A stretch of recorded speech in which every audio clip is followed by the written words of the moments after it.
I'm at the Alliant Energy Center for the American Truck Historical Society event, surrounded by trucks from all over the world. Coming up, I'm going to let you know how many trucks are here, what the event tomorrow is all about, and your rainfall forecast. And we have the verdict in the Sade Robinson murder case, how a local lawmaker is working to prevent crimes like this from happening in the future. Plus, do you have what it takes to change the life of a child in need? We will highlight the need for foster parents. We welcome you to News 3 Now at 6. Good evening. Thanks for joining us, everyone. I'm Sarah Carlson. And I'm Eric Franke. We continue to follow developing news from the U.S. Attorney General Pam Bondi. Bondi says that Kilmar Abrego Garcia has landed in the United States to face federal criminal charges. Abrego Garcia was mistakenly deported to El Salvador back on March 15th, despite his protected legal status preventing such a deportation. Garcia now faces charges of conspiracy to transport aliens and one count of unlawful transportation of undocumented aliens. Prosecutors accuse Garcia of transporting undocumented migrants to and around the United States between 2016 and this year. Earlier today, a jury found Maxwell Anderson guilty of murdering Sade Robinson in Milwaukee County. That case gaining national attention after parts of her body were found scattered in both Wisconsin and also in Illinois. And now Anderson is facing 4 counts of first-degree homicide. Our Tanisha Shaw has more on the next steps for Anderson and what's being done to prevent cases like this in the future. My baby solved her own case. That's how I raise my kids. We don't give up. We are fighters.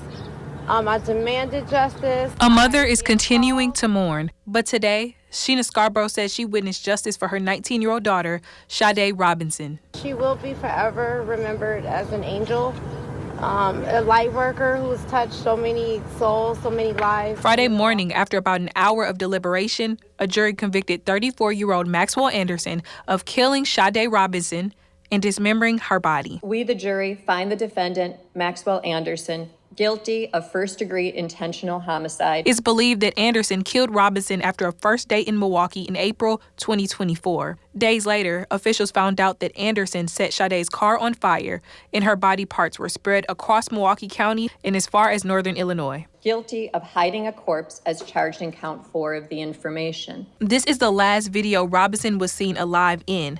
Madison Representative Sheila Stubbs was beside Robinson's family after the verdict was read. Stubbs is creating a special committee to prevent cases like this from happening again. We know for a fact that every day 5 Black women are murdered.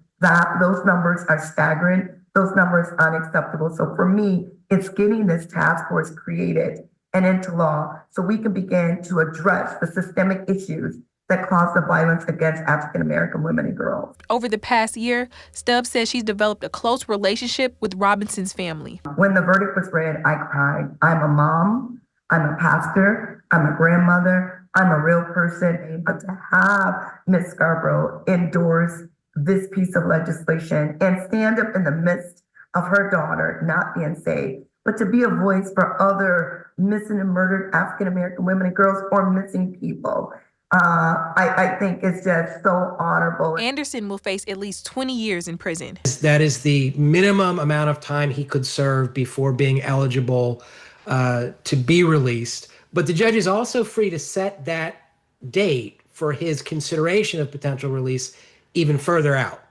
Anderson's sentencing is set for August 15th in Milwaukee. Tanisha, thank you. Sade Robinson's family say they are also filing a civil lawsuit against Anderson. Well, now let's head over to the Alliant Energy Center where we find Chief First Warning Meteorologist Alex Harrington. Alex, why are you there and how is the weather looking? First, I'll start off, how's the weather doing? Great, because I got a cloud here, so I don't have that bright sun on me. I'm out here for the American Truck Historical Society event. We have trucks from Ontario, from Texas, from California that are convening here, and they all have a story. In Maine weather, I'm going to talk to Marty Glom, who is the chairman of the board of ATHS. He's going to tell us about some of those stories. And I'm going to tell you the weather story here. Let's start with looking at Max 1 with our rainfall chances. Take note, Friday going into Saturday, very low rainfall chances. We're not expecting anything more than maybe a spotty shower as we go on into Saturday, but good rain chances are coming up in the forecast as we go Sunday afternoon and then again Monday afternoon. That beautiful forecast, 76 for high temperature right here at the Alliant Energy Center tomorrow, and then we'll do 75 on Sunday with those scattered showers and those thunderstorms. Mentioned it's pretty nice out here at the Alliant Energy Center right now. We've got 74 at the airport, 76 in Lone Rock, and 77 in Janesville and in Dane County. A lot of 74, 75, 76, 77. It's nice to be behind that cloud. And again, coming up in Maine weather, we're going to talk to Marty Glom all about the ATH event that goes through tomorrow at 4 o'clock. Sounds great. Thank you, Alex. Right now, about 30 to 40 kids and youth are waiting for non-emergency foster care in Dane County. But there is a shortage in available foster homes not seen in a decade. Foster parents and care specialists tell our Arman Rahman, you don't have to be perfect, just flexible and willing to help. There are hundreds of kids in Dane County who can't stay with their birth parents due to maltreatment, medical issues, physical disabilities, or emotional and physical needs of the parent. However, the county says the amount of foster homes that can take them are at a 10-year low. People need to realize that these kids just need a place to go that's safe. Sarah Jones and Chris Sanford have been that safe place for a group of siblings of color for the past year. The first couple of weeks of trying to find a good tempo with the kids was a little rough. But they say it's music to them to see the kids grow. Now they're comfortable making small talk with others when they go out for a haircut. A year ago, that was not a thing. I just want to cry at the silliest little thing to someone else, but it's like a huge milestone for this kid. There are 235 children and youth in foster care in Dane County, but only 113 foster homes right now. After COVID and last summer, the demand has been higher than normal. It's been busy with placements. So maybe we find a place where they can go just temporarily while we look for longer term placement. And we don't like to move kids around, so we like to get them into a spot and keep them there. There's a large variety of foster homes needed. Emergency placement up to 30 days, longer term for at least 6 months, and helping teens transition to living alone. The most important thing is getting kids somewhere stable soon. Kids need to see that the adults in their life can communicate with one another. And that's why it's so important that we try to make a connection between the foster parent and the birth parents right away. Chris and Sarah say it's a short commitment that can make a lifetime of difference. Foster parents aren't magical superheroes. They just we're just people who said yes. Reporting in Madison, Arman Rahman, News 3 Now. Out-of-home care specialists say the county offers a variety of resources to foster parents, like reimbursement, medical coverage for the child, and more. Now, you don't have to own a home. You just have to be 21 or older, be mentally and physically fit, and have space for each child to have their own bed. Coming up after the break, the latest jobs report defied expectations, but why does it still feel like no one's hiring out there? And later on, we'll help you plan out the weekend with the full First Warn forecast.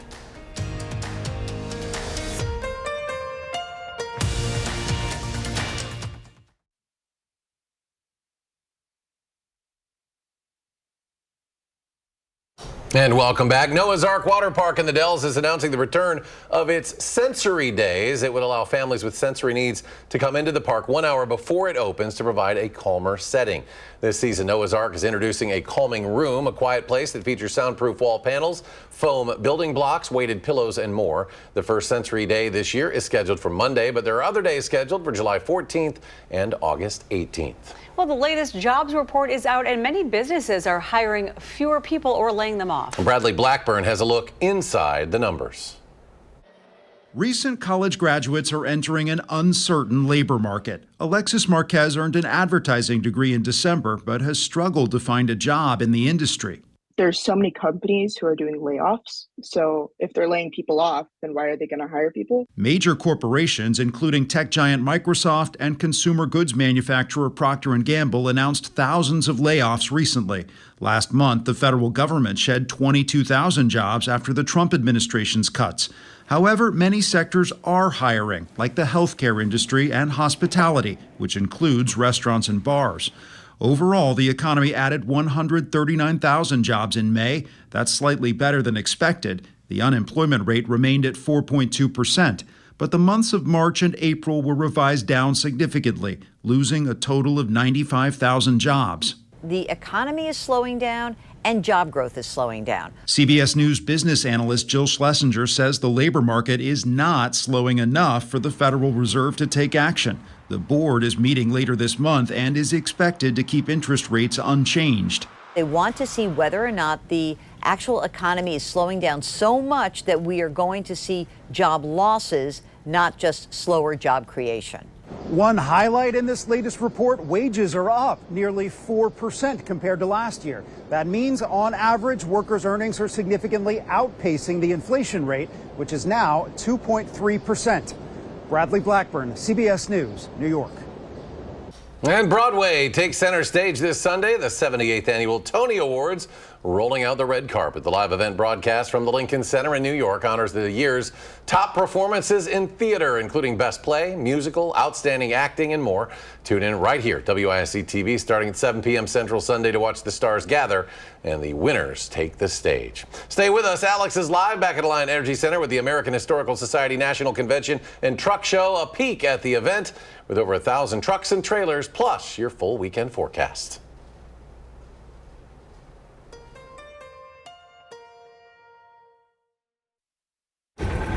Welcome back, everyone. Now to your first warn forecast with Chief Meteorologist Alex Harrington, who joins us live from the Alliant Energy Center. What's happening there, Alex, and what are we expecting for our weekend forecast?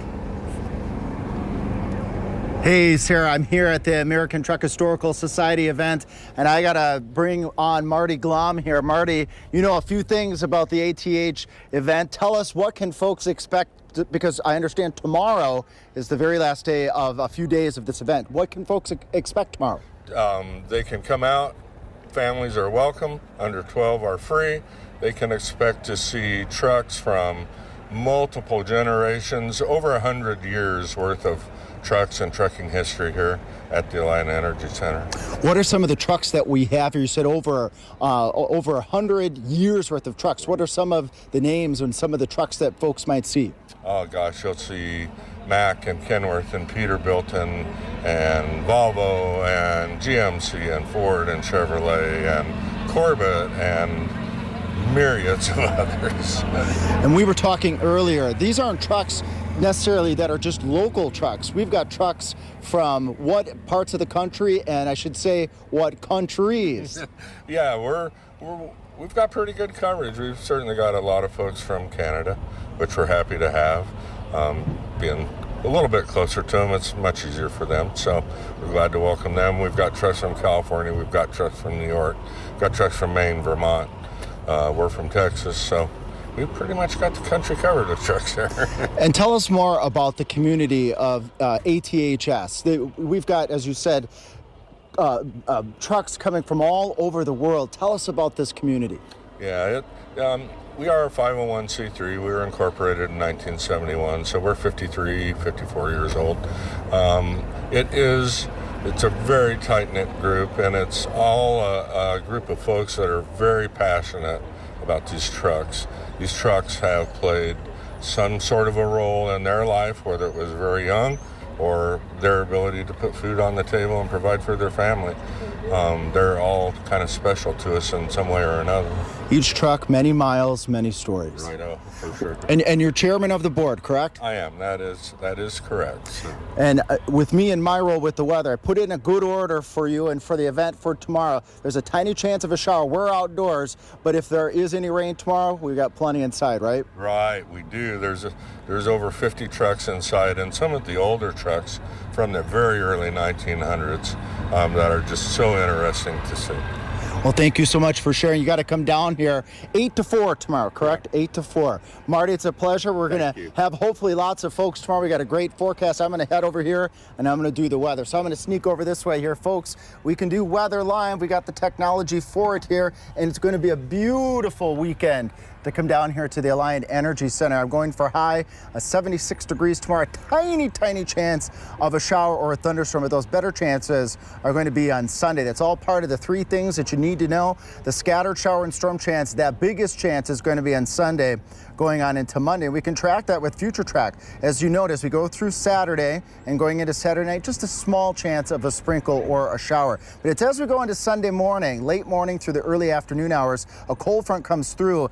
Not an optimal time for severe weather. So while we are expecting showers and thunderstorms and a good chance on Sunday, the threat for severe weather low because of the timing of that front. Unfortunately, I don't have a lot of water in this forecast amounts as we go Sunday, and then with a pop-up shower or storm or two on Monday, maybe a quarter of an inch perhaps, and it's trying to load up here, but anywhere from a quarter to about a half inch of water. And we could really use those raindrops out there as we've gotten an update with our drought monitor. Our friends near the Wisconsin-Illinois border still in a moderate drought situation. Areas in northwest Illinois now expanding into that severe category. Our recent soaking rain hopefully will alleviate some of the drought conditions that we're seeing. 50s tonight, that's where we should be. We'll do 70s tomorrow. And with our pollen forecast, again, if you're going to be outdoors tomorrow and you're a little bit susceptible to trees, just take note of that tomorrow. It'll be in the moderate category. At least it's not in the high category. Air quality conditions will be improving as well Saturday and going forth, and the rest of our 10-day forecast staying on the warm side with more storm chances later next week. Alex live here at the Allied Energy Center for the American Truck Historical Society event. Back to you in the studio. All right, Alex, a lot happening there and a lot happening on the city's north side on the golf course as well. Beautiful day for the first round of the AmFam Championship. Coming up in sports, 18 holes in the books, while both Steve Stricker and Jerry Kelly aren't feeling too hot about their rounds. That's next on News 3 Now.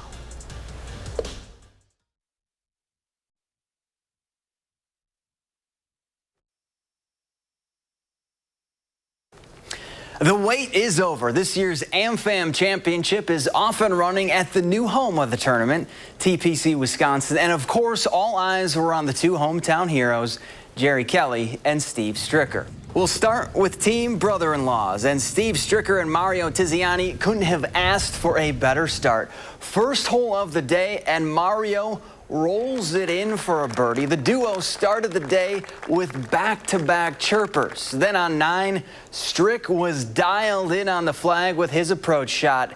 An absolute beauty for an easy tap-in bird to drop to 4 under. Now they'd finished 7 under, tied for 9th after 18 holes, and kind of feel a little meh about their round. I don't think either one of us is sitting up here super thrilled, but you know, we kind of ham and egged it pretty well. I mean, we birdied different holes. The par 5s, we didn't play great. We birdied 7 holes, but they're all, you know, the opposite holes, and which is a good thing. We just needed more of those. But it was fun. It was a lot of fun. You know, I wish I was in play a little bit more. I threw it in the weeds on them a few times, and you know, out of the hole a couple times, which is not typically my game, but I did.